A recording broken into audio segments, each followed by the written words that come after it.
Welcome to Fireside Chat, how finance can adapt to lean times. My name is Neil Brown, Executive Director of the Controllers Council. And I'd like to go over a brief agenda. I'll introduce our expert panelists, tell you a little bit about our sponsor today, and then we'll get right to our questions for our expert panelists.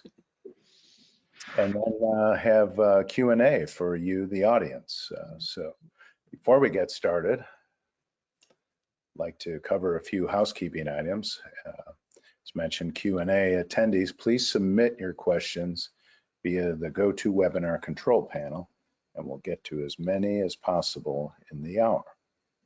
Now, in answer to a frequent question, you'll receive a link to this webcast via email in the next 24 hours, so no need for notes. So with that, it's my pleasure to introduce Jason Wood. Jason is Chief Financial Officer of eFileCabinet with 10+ years in software-based corporate finance. Jason is passionate about problem solving with data and dedicated to supporting his various departments in the company through analytics. He believes in the power of data as the key to making smarter business decisions. Jason brings a wealth of experience in corporate finance, including Intuit, HireVue, and Instructure. Welcome, Jason. Thanks, Neil. Happy to be here. Great. Well, with that, I'm going to just tell you a little bit about our sponsor. eFileCabinet is an all-in-one document management software solution that enables businesses to run with more power and efficiency, from automation and workflow creation to customizability and control. And you can see some of the things that you can streamline with eFileCabinet: organization, findability, collaboration, automation, security, and compliance. Finance teams use eFileCabinet to automate time-consuming tasks so they can focus on business outcomes.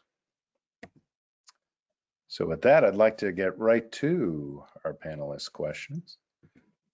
And the first one, there's a lot of talk, the topic is lean times, and a lot of talk about recession. Jason, what are your thoughts on if and when the recession will happen?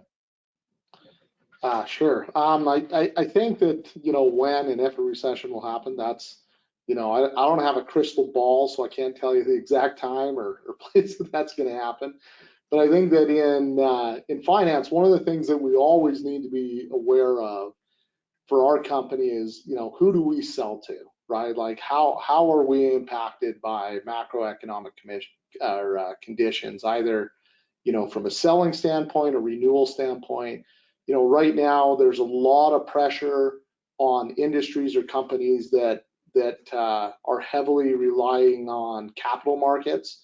If you or your customer base is heavily impacted by, interest rate fluctuation, or just the post-COVID slowdown, right? If you have a business where you blew up because of, the COVID situation, right? You may be experiencing a slowdown right now.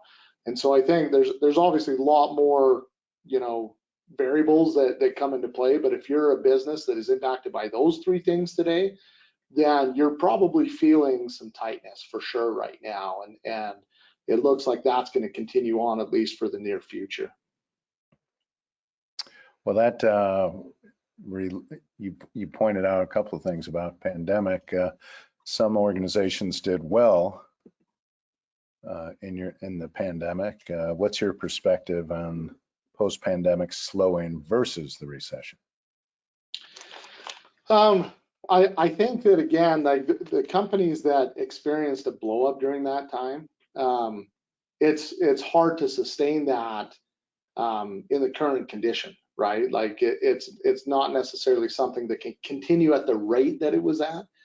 And so you need to be planning for that, right? You may have grown 100% or 200% during COVID because of the COVID conditions that impacted your business and your customers.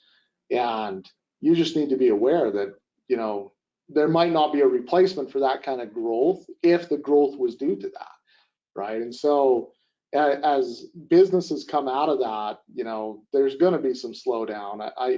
There's several, I'm not going to name names, but there's several technology companies that, recently just a lot of layoffs coming through because of how fast they grew during that time. And there's no longer that kind of growth, right? And if that growth isn't there, you may not be able to sustain the expense envelope that you built yourself up to, unfortunately, right? So there's a lot of that kind of stuff happening right now, which is super unfortunate, but it's really planning, right? Like it's not, again, it's really hard to have a crystal ball and see exactly what's going to happen in the future. But we do have things in front of us right now that are fairly clear to see. And if you're, if you blew up during COVID and that kind of growth isn't sustainable for your business and you're able to prove that through data, then you need to make adjustments for that, right? And that's different than a recession, right? Like there's a lot of companies that are still doing really good today, really, really good. And there's companies that are struggling today, and those companies that are struggling are really struggling. And so it's really just figuring out, who are we as a company? Who do we serve? How is the economic condition today impacting our customer base and those that we sell to? And what's realistic for us in terms of growth? And